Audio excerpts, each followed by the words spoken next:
Hey, how's it going, everybody? And welcome back to the CSX Rochester division, where today we're going to be working our way further west of the previous episode and getting started on Goodman Yard in right in the center of downtown Rochester. And this is a part of the project that I've been really looking forward to for a little while now. So I kind of skipped over a whole bunch of mainline trackage just to get to here and get started on this. And this area is really, there's a lot going on here. I kind of thought I would make a little bit more progress than I did, but I ended up just spending, I don't even know how many hours, probably like 2 full days just doing handmade roads and handmade bridges to cover this whole area.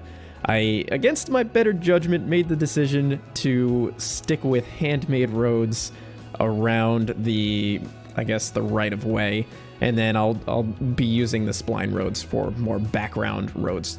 And I did this because, as you can see in the background there, some of the intersections are a little bit complicated, and I wanted to have that element of, like, real roads in this build. And I really wrestled with this idea for a while, and in the previous episode where we were working on Fairport, I wrestled with the idea as well. And I did spline roads there. I might go back and turn them into handmade roads just to get more of a better effect, because you can add different lanes of traffic. You can make the road as wide or as narrow as you want. You can make one-way roads. It's a lot more flexible, but it's a lot more work. And I really like the way that it looks. So I'm going to stick with that as close to the tracks as I can, and then use spline roads for more background stuff. But that was sort of the main thing that I spent a lot of off-camera time working on, as well as these handmade bridges, which you'll see a little bit in this episode. I'll show some in the cinematics, or at least one. But there's a lot of handmade bridges, because you can't really blend handmade roads with the spline bridges that we have in the game. So I had to custom make all my bridges using different pieces of spline, like unmarked roads, and then the spline road markings, and then there were some spline girder bridge pieces, and then I made my own abutments, and it was a tremendously long process to do.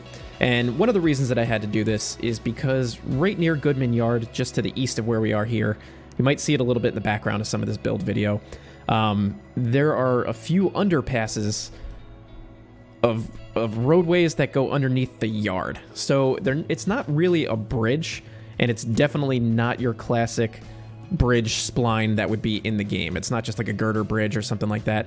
This is almost more like a tunnel where the road goes underneath the yard, and there's like 10 tracks across the top. So I had to come up with some sort of a solution, and that's been my best idea so far, is to just totally handcraft these bridges and these underpasses and these overpasses. And they look really good. I mean, you can see the one to the left here in the center of the screen. When it's done right and you blend it together, man, the effect is really, really nice. But oh my gosh, it's just so time consuming. But I'm going to keep up with it. I'm going to try to do handmade roads and bridges only where I need to do it, and then use splines and spline roads and spline bridges for other places. Where I'm going to make that distinction between one and the other, I don't know. I'm gonna just have to feel it out. There's one section that we get to towards the end of this video where I started to do, I think I did it off camera, so you're not even gonna really notice, but I started to do handmade roads, and then I switched to spline roads, and then I switched it back to handmade roads, and then I went back to spline roads, and I think that that's where I'm gonna land, is with the spline roads, because it's far enough away from the tracks, and it's just sort of like a housing development, but it's sort of close to the tracks. I don't know. It's one of those things that I'm going to have to feel out as I go. But I highly recommend doing this technique if it's something that you're interested in. All of the road marking assets are on the download station. I believe they're just JRRM or JR_RM for road markings. And I'm going to add some more textures in the road as well. I'm not going to just stick with just this one flat, cracked asphalt texture. There are some other textures that I'm going to use. This is just, I threw that down just so I didn't have to look at the grid underneath.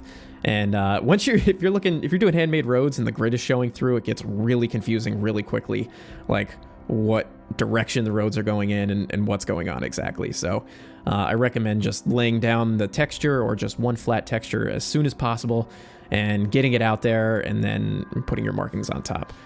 And the more that I do these handmade roads, the easier it's becoming. I've sort of gotten into a flow, and I know what the width of the road needs to be and that sort of thing. So it's getting a little bit easier and a little bit faster, but Highly recommend that technique if you want a more complete look and a more realistic look. At least in my opinion, when it's done right, it looks a million times better. But anyway, back to talking about Goodman Yard itself. I'm trying to fill in some of the namesake structures in this area, and there's some industries that are kind of floating around off to the side of the tracks, off the right-of-way, that are more like what we're seeing here. These are actually businesses on the bottom left, rather than warehouses. So I might try to find some storefronts or something to put into there. And in fact, this area is recently redone, I guess like probably within the last 10 years. And what I mean by that is the parking lot that I'm going to put in here is new. It used to be like a scrapyard or some kind of like an industrial thing. But you used to not be able to get viewpoints from there until very recently. And I don't know what they did. Somebody took over some of these old commercial buildings and opened them up into some sort of small businesses or furniture dealers or something like that. And this is where I used to rail fan when I would go up to Goodman Yard when I lived in Rochester. I'd go into the parking lot that's right here that we're going to do some work on. I have a couple videos and stills that we're going to look at and kind of do a little comparison side by side at the end of the video, as we've been doing, just to kind of see how things are shaping up. And I think I got the overall look pretty good given the buildings that we have available, and using the DEM and trying to terraform things more accurately. And but it's been quite the challenge. One of the difficult things that I've been trying to wrap my head around, which is really sort of difficult when using a DEM and doing handmade roads, is keeping things parallel, I guess would be the right word, or keeping them straight. So for example, what I'm trying to do here is get the sidewalk lined up with these buildings and the buildings lined up with the tracks, and to make it look right, but also keeping it parallel with the roads that are going to be adjacent to this, because that also needs to match up. So, you know, when you're doing handmade roads and you're using this sort of thing, there's not a whole lot to guide you with 90-degree angles. You have to sort of either measure things out or find some kind of point of reference or something like that.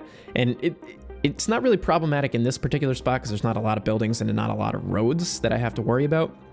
It's more towards the what would it be, the east side of the yard, which I start dabbling in towards the end of the episode, but we don't really do a whole lot of work down there in this one. But at that point, it starts getting a little weird. Like, where do you line up the buildings with the track or the adjacent roads or the background roads? Like, how do you keep things parallel and looking as realistic as possible? So that was a bit of a challenge, and I've been trying to measure things out so I'm not just eyeballing it. I'm really bad about eyeballing pretty much everything that I do. So I'm trying to put in a little bit more effort and not eyeball things and just make sure that they're perfectly parallel and that sort of thing. So that's pretty much what I'm doing here. I'm trying to get the shape of this parking lot, which is brand new, by the way. And I actually changed the asphalt texture towards halfway through this. At some point you'll see it change, and it becomes a darker texture so that it looks like new asphalt, new pavement, and I really like the look of it.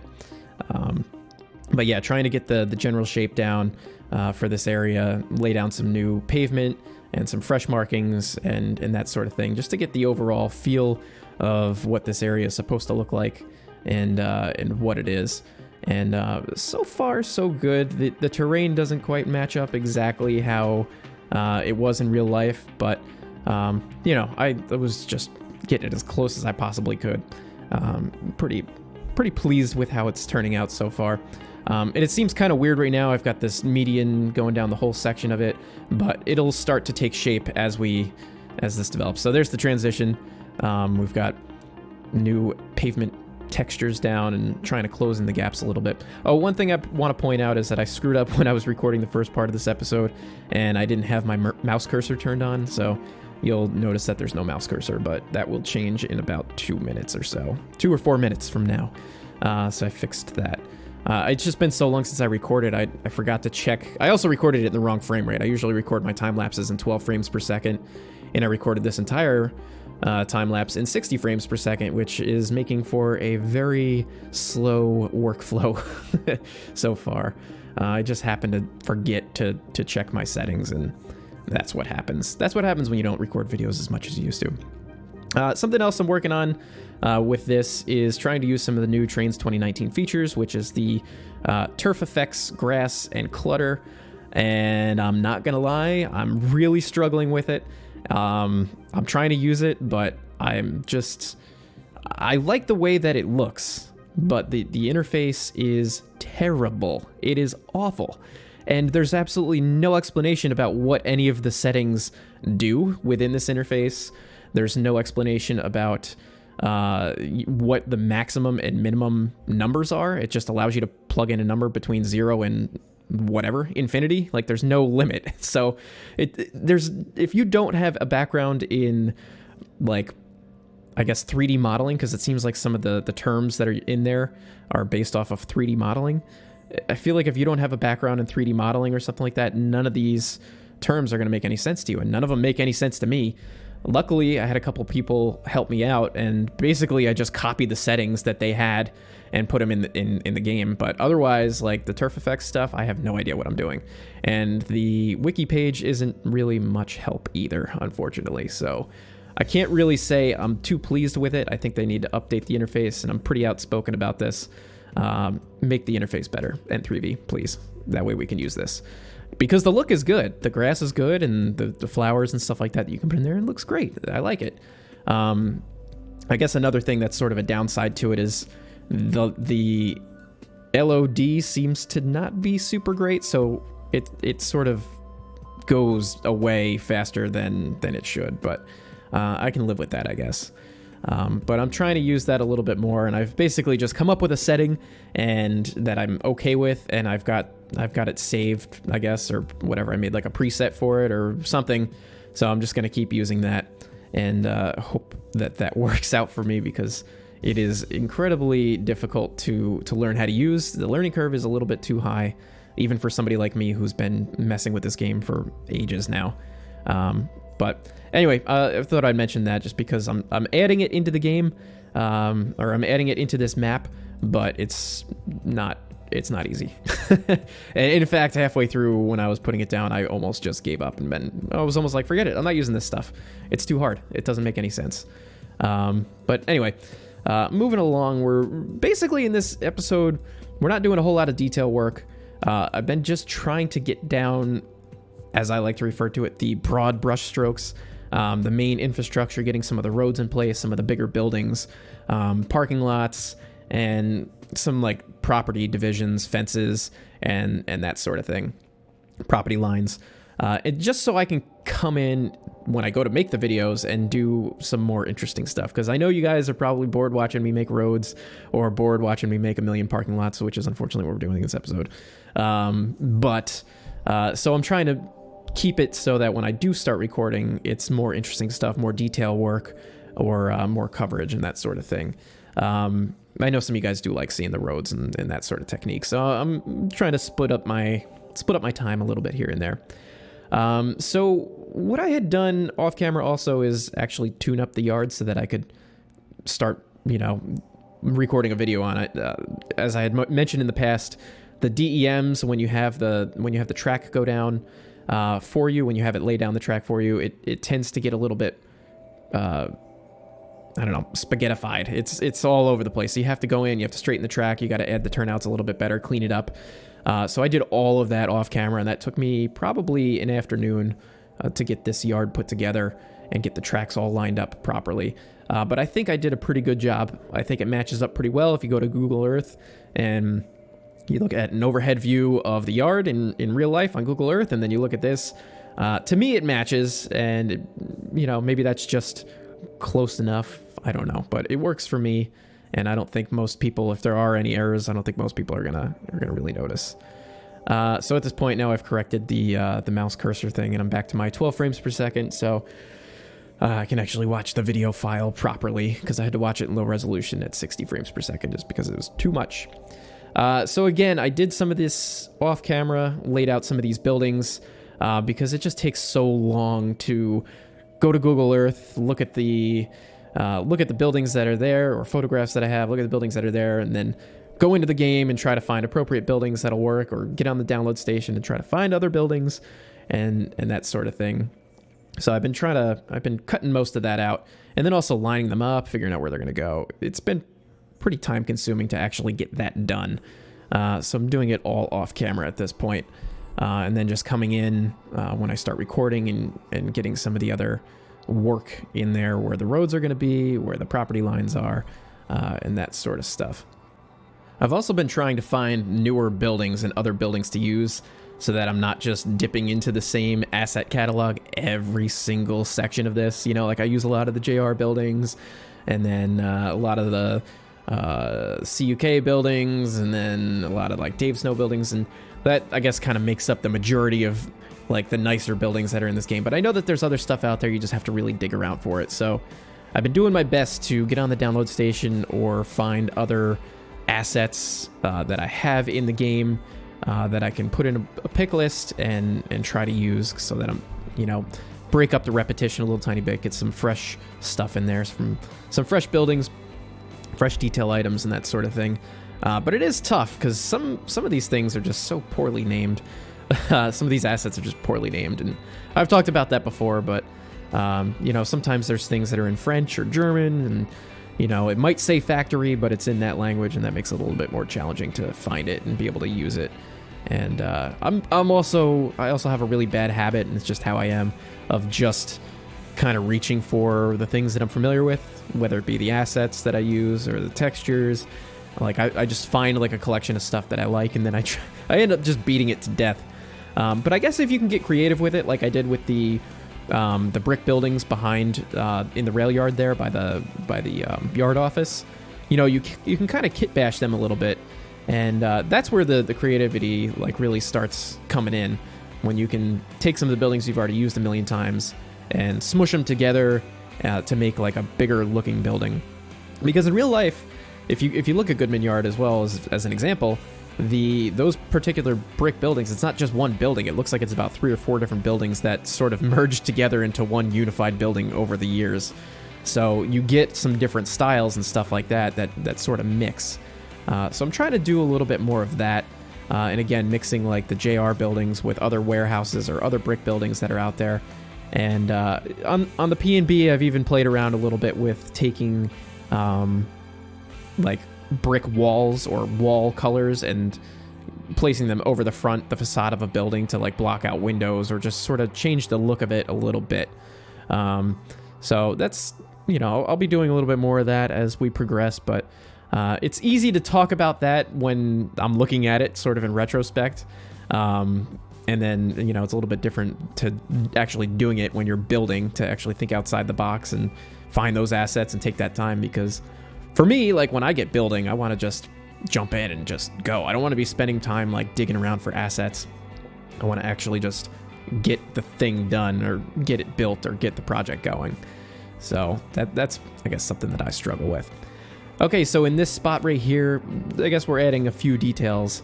If you go on Google Earth, you'll see like a whole bunch of school buses parked in this spot. I guess this is some kind of school bus storage, probably for the city of Rochester. So I thought that was a key feature to put into here. I don't remember seeing that in real life while I was there, but I guess maybe if you're standing on track side and it's on the other side of the tracks, I might not have actually been able to see this parking lot because of the trains being in the way. So that might be why I never noticed it. But again, to avoid boring you to death, I did all the bus placing off camera, so that's all done. I got them all lined up, and they are just sort of piled up in there, like not neatly. There's not parking spaces or anything like that. They're just sort of just parked willy-nilly, filling the spot. And again, like I had mentioned with the ground textures, this is just all the rough draft. This is just a rough draft. I'm going to come back through and add more ground texturing. I think that really makes a huge difference too. When you go in and just start adding some more of these city street textures, like the oily asphalt or different color pavements, and mixing it up, like it really makes a huge difference than having just this big gray one blob texture. So the difference really can be night and day when you take the time to mix a few good textures together. And I mean, it's not something new that I'm just discovering now. It's just trying to make a point that, you know, right now I just threw the texture down so I didn't have to look at the grid, and then I'll go back and I'll start adding those detail textures in there where they make sense. And lately I've been trying to, or not trying, but I've been liking doing that last. Getting the infrastructure put in, where the parking lots are going to be, the shape of them, where cars are going to be parked, where there's going to be tractor trailers, where the buildings are, and all that sort of thing. And then once I get all that laid out, then I could be like, oh, well, cars would be parked here, or this would be like a busted up piece of pavement, or, I can kind of visualize a little bit better like where things will go, and that sort of thing. So let's see, where are we in this build? So we're working our way further east, and we're on the north side of the yard here, and we're getting close to the end of the time lapse. It was about this point in the build that the game started to bug out on me. And I think you'll see some of it there's 3 more clips coming up, and I think it's in the 3rd clip. There was just, assets were just sort of appearing and disappearing. I was getting ghost trees again, and then there was like this fog that sort of began to take over the map. You'll see it. I'll try to remember to point it out when it comes up. But I didn't even realize how long this video was getting, because I was just going to keep going, and it was kind of lucky that the game started bugging out and then crashed on me, because I probably would have kept recording. And at this point, the video is over 25 minutes. So I'm kind of glad that it cut me off, because I would have just kept going, and man, talking for this long is not easy. So it kind of was like what they call a happy accident. So here's one of those examples that I was talking about earlier, where I'm trying to get everything lined up in parallel, and I don't really know specifically what the key object is that I want to be lined up with, and to the 90-degree point. But that was one thing there. And here's me adding in some of these textures. If I remember correctly, on Google Earth, it didn't look like there was a whole lot of stuff parked in here. There wasn't like any trucks or cars or anything like that, so that's why I felt kind of compelled to bring in the texturing into this spot right now. And it also kind of helps with the scenic dividers there, the scenic medians, I guess we'll call it, which is also a nice thing that I've been bringing into my builds lately on the P&B and in here. These sort of narrow strips of land, instead of having, asphalt, pavement, whatever, go from one thing to the next without a little division point. So I think that this is definitely a nice element that I'll continue to use in my builds, and it looks nice. It kind of seems like it would be out of place, especially with the texturing, because it gets kind of angular, but as you add details and stuff like that, it begins to blend together a little bit more, and it looks good. And this is the clip where you'll see whatever bug happened and this weird fog overtake the map. It's kind of strange. It happens after one of these trees bugs out. But again, using some different asphalt textures here. This is like a new building, apartment complex, I guess, next to some of these other old houses that sort of were able to remain. There's a really weird mix of like commercial and residential zoning in Rochester. Like you'll have these like houses just like this right next to like a factory or a warehouse or like a garage or something like that. It's really weird. So let's see. Here comes the bug. It's coming. Using some of the turf effects grass there again for the background. Probably not necessary. It's probably just going to drag my frame rate down, but whatever. I put it in there. So now that big tree disappeared. Here it is bugging out. And there's the fog, that kind of brownish gray, whatever. All right, so now let's look at some comparisons. Here's a real shot of Goodman Yard from the overpass from Goodman, South Goodman Street. Looking down into the yard, looking to the east. And then we're going to see mine from the same spot. Obviously, it's an incompleted scene, and the camera lenses are different, but I think it's a pretty decent match. Close enough, at least. I'm happy with it. And here is real-life Goodman Yard. As you can see, we've got these brick structures in the background and the tower there. One thing that they do in Goodman Yard that I didn't know until I saw this is that they kick cars there. So here's a little video of the car being kicked, and I try to show you the replication in the game, which I don't know. I think that that's a pretty good match, in my opinion. I'm not mad about that. Obviously, the seasons are different. The camera lenses are a little bit different. But, the overall look is there, in my opinion. I feel like I'm standing there right now. But now we can get into some cinematics for your viewing pleasure. So with that, if you guys have enjoyed this video, please hit that like button for me. And if you're not already subscribed, hit that subscribe button. And if you really love the content that I produce and you'd love to support me a little bit more, you can head over to patreon.com/approachmedium. And for just $1 a month, you guys can help this channel stay afloat. But that's going to do it for that commercial. I'd like to thank you guys for watching this episode. I'll see you guys in the next one.